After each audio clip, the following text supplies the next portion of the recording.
देखिए, मार्केट से पैसा बनाने के बहुत से तरीके हैं।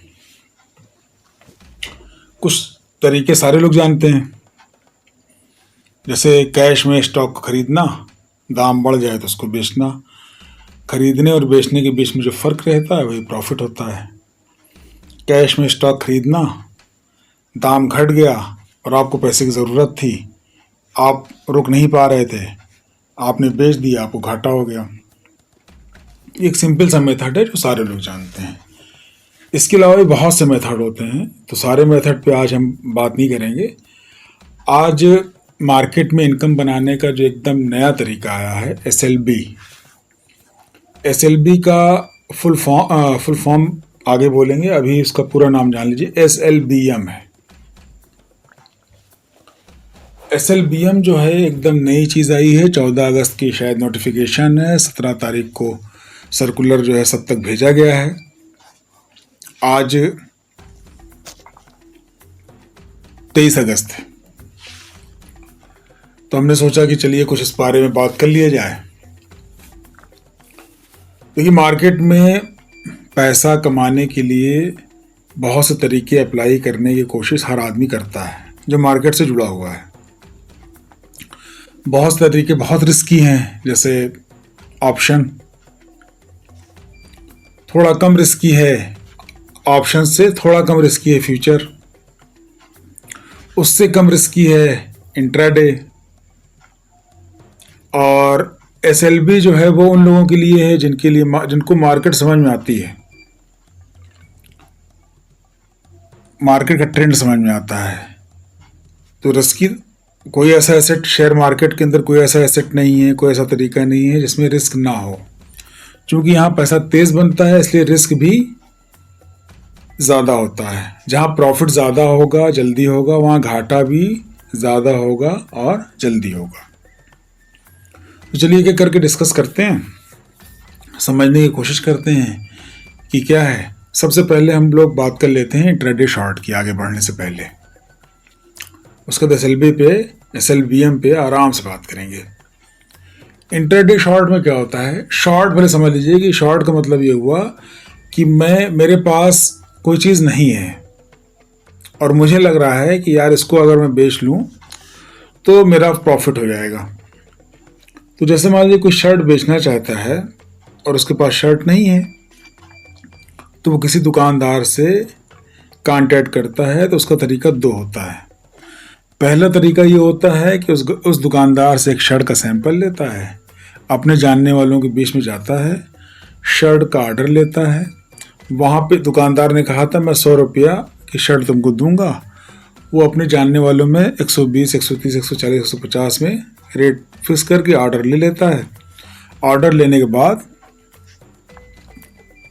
कुछ एडवांस भी ले लेता है और यहाँ पर आकर के इनसे शर्ट लेता है, कुछ एडवांस इनके पास जमा करता है, वहाँ पर शर्ट ले जाके देता है और पूरा पैसा कंप्लीट करके दुकानदार को 100 रुपये के हिसाब से, मान लीजिए कि 50 शर्ट बेची थी, 100 रुपये की शर्ट के हिसाब से वो 5,000 रुपया दे देता है। बाकी जो पैसा बचता है वो उसका प्रॉफिट हो जाता है। ठीक। दूसरा तरीका ये है कि उससे चीज़ उधार में ले लेता है। चीज़ उधार में क्यों लेता है? मान लीजिए, देखिए वो एक मेथड है, मैं आपको मार्केट समझाने के लिए समझा रहा हूँ कि मार्केट में किस ढंग से कैसे क्या काम होता है, उसके पीछे के छुपे हुए कॉन्सेप्ट क्या हैं। अब कोई आदमी जो मार्केट नहीं समझता, बिजनेस नहीं समझता, तो पहली बात तो उसको समझ में आएगा ही नहीं।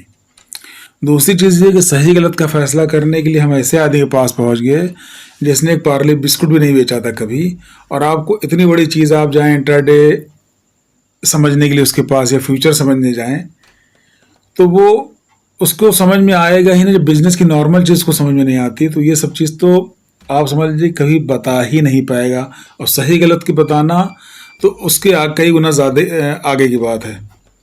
किसी चीज़ को एक तो होता समझ लेना, कि पहले तो समझ में आ जाए, फिर उसको समझा ले जाइए। इतने तक अगर आप पहुंच गए हैं तो उसके बाद ही आप सही और गलत जान पाएंगे। उसके पहले आप नहीं जान पाएंगे। जब आपको बेसिक कॉन्सेप्ट ही नहीं पता है तो आप कहाँ से जान जाओगे? तो पहला क्लियर हुआ ना आपको? पहला क्या था? पहले में उसने वहाँ से शर्ट का सैंपल लिया, बेचा, और ऑर्डर लिया, ऑर्डर ला करके माल दिया और माल वापस माल दे करके उनसे उनसे ज़्यादा पैसे लिए और इसका जो मूलधन था इनको वापस किया, बीच का प्रॉफिट इसने कमा लिया। ठीक। दूसरा मेथड क्या होता है? दूसरा मेथड ये होता है कि उसको एक चीज़ ये पता चल गई सामने वाले को कि मार्केट के अंदर मान लीजिए ग्लास है, या ग्लास से ज़्यादा आप ग्लास ना समझिए, आप समझिए पानी की बोतल है। पानी की बोतल किसी कंपनी की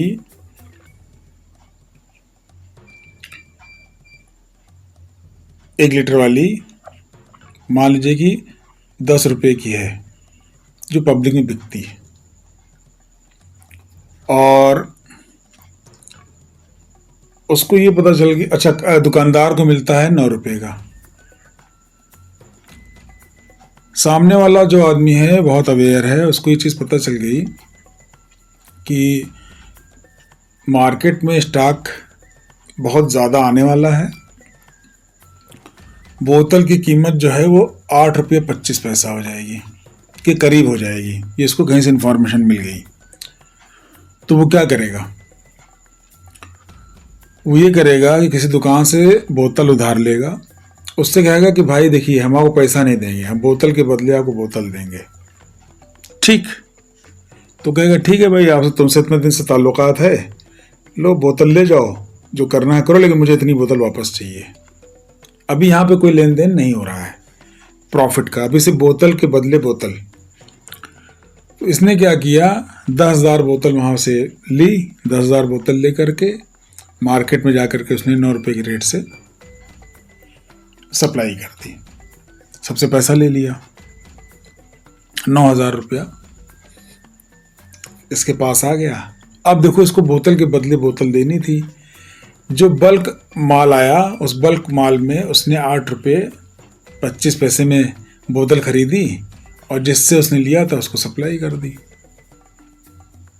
ताल्लुकात के बुनियाद पे इसके पास 75 पैसे के हिसाब से प्रॉफिट हो गया और उनको उनकी बोतल मिल गई, रिलेशनशिप भी बनी रही, कहीं पैसे का घपला भी नहीं हुआ। तीसरा तरीका ये है कि जब उन्होंने बोतल दी तो उन्होंने कहा कि देखो यार ये बोतल जो है ना इसका किराया लगेगा भाई। किराया ये है कि बोतल तुम लेके जाओ, मुझे बोतल ही देना, लेकिन हर बोतल पे मैं 10 पैसा किराया लूँगा 1 दिन का। अब जितने दिन के बाद तुम मुझे वापस करोगे उतना मुझे 10 पैसा पर बोतल किराया चाहिए। तो वहाँ पे जहाँ पे उसको तकरीबन 75 पैसे फ़ायदा हो रहे थे, अगर उसी दिन वो किराए वाली बोतल को वापस करता है तो 10 रुपया पर बोतल उसको माइनस देना पड़ेगा। 2 दिन हो जाएगा तो 20 पैसे के हिसाब से, 3 दिन हो जाएगा 30 पैसे के हिसाब से, लेकिन उसका प्रॉफिट बनेगा कि नहीं बनेगा? बनेगा ना। इतना समझ में आया? चलिए, अब जो समझने की चीज़ है वो समझने की चीज़ ये है कि हम लोगों ने इंट्राडे समझ लिया,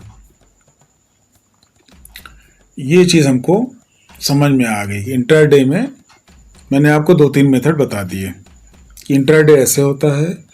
अब इसमें सही गलत इतना अगर कोई समझ गया तो सही और गलत वाला पहलू भी अपना निकाल सकता है कि काम करना सही है कि गलत है। अब आते दूसरे ऑप्शन पे, वो है फ्यूचर। देखिए फ्यूचर शॉर्ट भी होता है, फ्यूचर लॉन्ग भी होता है। इंट्राडे शॉर्ट भी होता है, इंट्राडे लॉन्ग भी होता है। लॉन्ग का मतलब बाई करके सेल करना, और शॉर्ट का मतलब होता है सेल करके बाई करना। तो इंट्राडे में जब उसने सेल किया था तो सेल करने में माल उसके पास नहीं था, तीनों की तीनों कंडीशन में उसके पास सामान नहीं था। सिर्फ एक कंडीशन ऐसी थी जिसमें उसके पास सैंपल था। फ्यूचर में क्या होता है, फ्यूचर वाला जितना सौदा होता है आम जिंदगी में ये सारे लोग जिनको भी कोई शादी ब्याह करनी होती है, पार्टी करनी होती है, सारे लोग करते हैं ये फ्यूचर वाला सौदा। अब जैसे किसी के यहाँ शादी पड़ी है तो शादी वाले दिन तो खरीदारी करने जाएगा नहीं, उसके पहले ही वो बयाना देता है आज के रेट पे। शादी उसके क्या है 4 महीने बाद, एग्जाम्पल समझिए, बहुत आसान सा, घर बनना है, घर का पैसा वो आदमी इकट्ठा कर रहा है, लेकिन वो आदमी सोच रहा है कि यार ये पैसा इकट्ठा करते करते कहीं कोई ऐसी इमरजेंसी ना आ जाए जो खर्चा हो जाए। तो ऐसा करते हैं, ईंटे वाले के यहाँ चलते हैं। मेरे पास 4 ट्राली ईंटे का पैसा है, मैं उससे चल के बात कर लेता हूँ। ईंटे वाले के पास गया, ईंटे वाले ने कहा भाई 5,000 रुपये ट्राली है आज का रेट। तो उसने कहा भैया देखिए मेरे पास जो है वो 20,000 रुपये हैं, ये 4 ट्राली का पैसा आप जमा कर लीजिए और आप एडवांस मान के चलिए, मुझको कम से कम 15 ट्राली चाहिए होगी। तो उसने एडवांस पैसा जमा कर दिया और इसी 5,000 रुपये के रेट के हिसाब से अब वो 6 महीने बाद ले, साल भर बाद ले, 2 साल बाद ले, इसी रेट पे उसको सामान वो देगा। बस ज़्यादा से ज़्यादा गड़बड़ी ये हो सकती है कि वो जो 4 ट्राली का पैसा जमा किया, हो सकता है 4 ट्राली ही दे, अगर उसके मन में कोई खोट आया तो। वरना जो एग्रीमेंट हो गया है उस एग्रीमेंट के हिसाब से वो फ्यूचर के अंदर उसी ढंग से डील करेगा जिस ढंग से बात हुई है। अब फ्यूचर वाले मामले में देखिए, फ्यूचर वाले मामले में ये है कि आपने कोई सौदा किया, मान लीजिए कि शादी ब्याह के मौके पे आपने फल का सौदा किया। जिस फल का सौदा आपने किया था वो उस वक्त 100 रुपया किलो था। शादी वाले दिन जब आप सप्लाई लेने गए, पेमेंट देने गए, तो उस दिन वो फल 90 रुपये का हो गया था। तो आपको लगेगा कि यार ये 10 रुपया जो है मेरा लॉस हो गया। लेकिन आप गौर करिए कि शादी वाले दिन तो आप ये काम कर नहीं सकते थे। हम यहां ये बताना चाह रहे हैं कि फ्यूचर वाले सौदे में प्रॉफिट एंड लॉस कैसे होता है। चूंकि जो ये सौदा होगा वो बताई गई डेट पे होगा।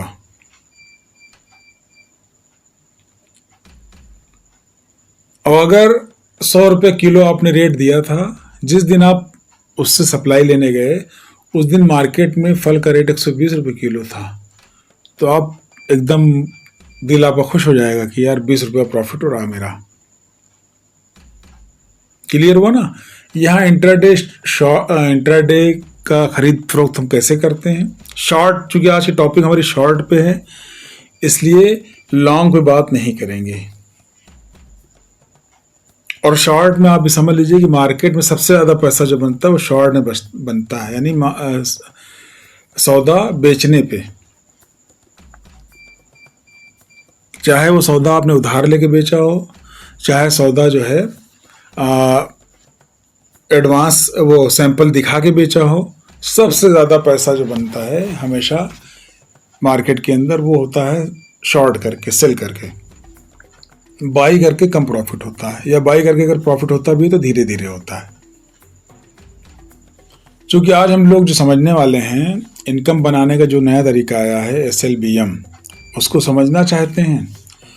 और बहुत ही ज़बरदस्त चीज़ है, बस मार्केट की समझ होनी चाहिए। मार्केट की समझ नहीं है आपके अंदर तो सिंपली कैश मार्केट जो सारे लोग करना जानते हैं, खरीदो बेचो खरीदो बेचो, वो भी आपके बस का नहीं है। चलिए आगे बढ़ते हैं।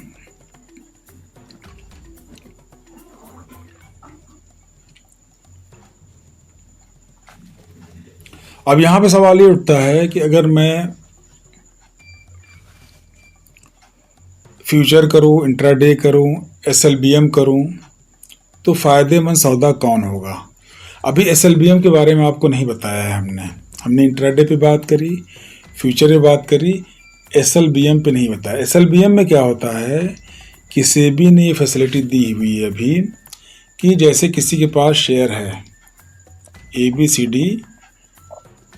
ABC नाम की किसी कंपनी का शेयर है, और आपको लगता है कि यार इसका रेट जो न्यूज़ आ रही है, जो सिस्टम बन रहा है चार्ट वगैरह में, उससे लग रहा है कि इसका रेट जाएगा नीचे। तो आप क्या करते हैं, किसी XY के पास जो है वो शेयर होता है, आप उससे उधार खरीद लेते हैं। उधार का मतलब वो आपको किराए पे देगा, उसका किराया होगा शेयर का।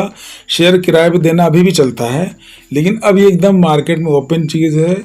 जो मार्केट को समझना चाहता है तो आज वो समझ ले कि आपके पास शेयर नहीं है, आपने शेयर खरीदा उससे किराए पे कमीशन हो सकता है 0.02% हो सकता है, 3% हो सकता है, 0.0 में 1% भी हो सकता है, या आपस में तय करने पे होगा। तय कौन करवाएगा? ब्रोकर तय करवाता है।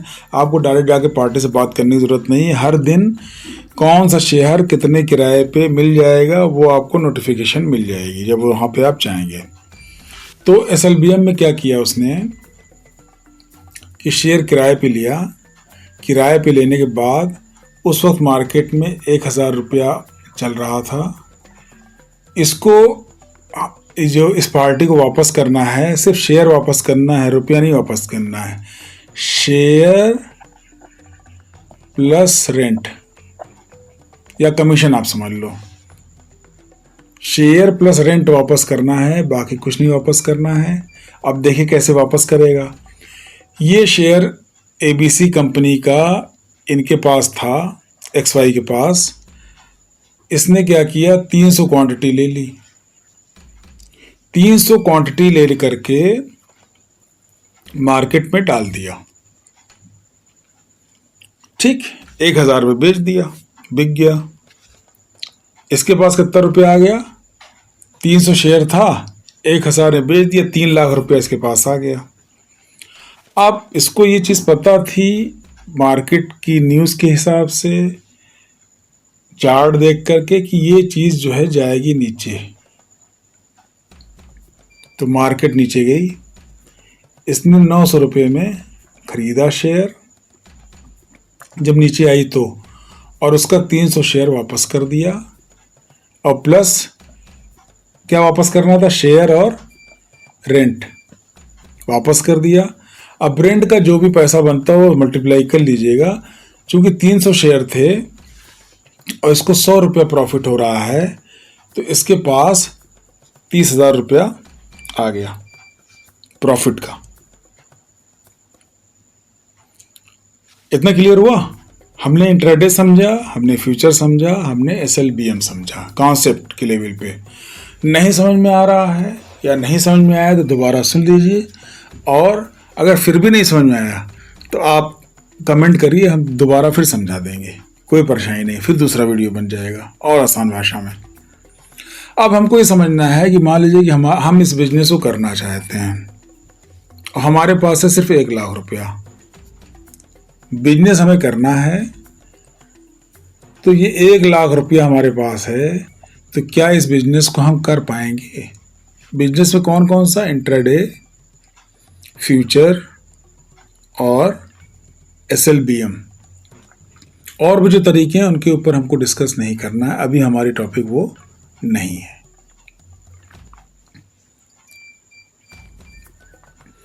SLBM का जो शब्द है वो खुद बता रहा है कि हम क्या हैं। Securities lending and borrowing mechanism. Securities lending and borrowing mechanism concept हमने बता दिया कि शेयर को उधार लेकर बेचना है, बाद में वापस खरीद करके उसी आदमी को लौटा देना है। बीच में जो पैसा बचता है वो हमारा प्रॉफिट होगा। वापसी के टाइम पे हमको उनका जो किराया था उस शेयर का अपने पास रखने का, 2 दिन 3 दिन रखने का जो किराया था वो हमको किराया देना पड़ेगा। जैसे कोई भी सामान हम लोग किराए पे लेते हैं यार, कार किराए पे लेते हैं और बहुत सी चीज़ किराए पे लेते हैं, तो उस किराया हमको देना पड़ेगा। या उतने दिन का वो कहेगा कि भाई मुझको इतना % कमीशन चाहिए, वो देना पड़ेगा। बस SLBM के अंदर जो इशू है, चूंकि अब हम लोग बात ये कर रहे हैं कि 1 लाख रुपया हमारे पास है, इसमें हमको बिजनेस करना है, तो क्या 1 लाख रुपये में SLBM वाला बिजनेस हो पाएगा कि नहीं हो पाएगा? तो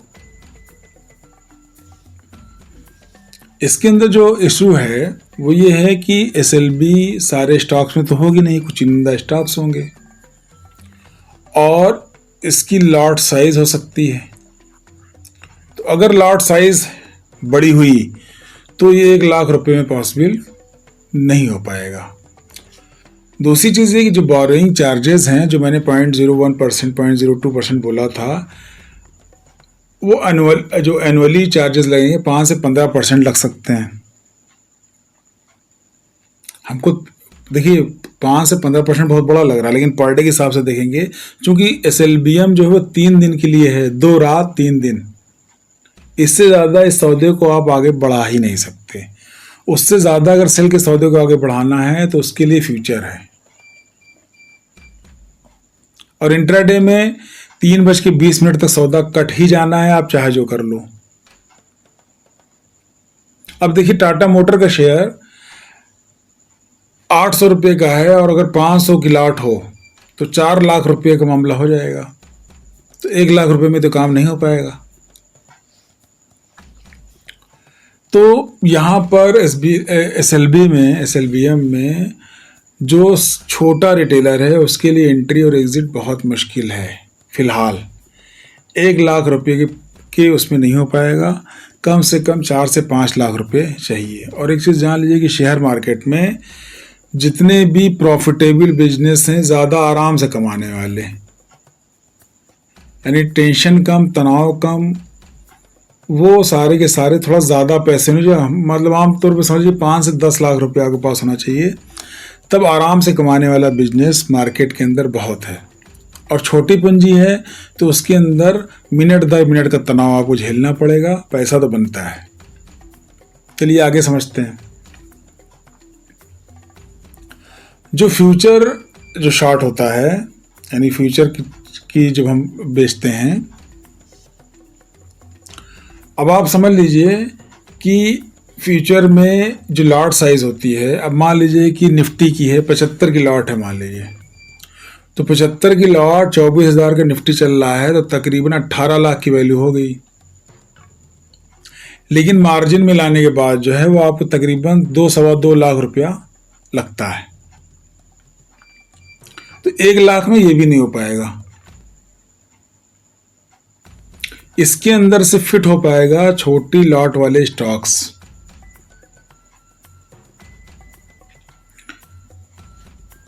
इसका मतलब कि जितने भी ज़्यादा प्रॉफिट कमाने वाले सेगमेंट्स हैं उसमें आपके पास रुपया 5 लाख से 10 लाख रुपए होने चाहिए, तभी इसको आप अपने लिए फ़ायदेमंद बना सकते हैं।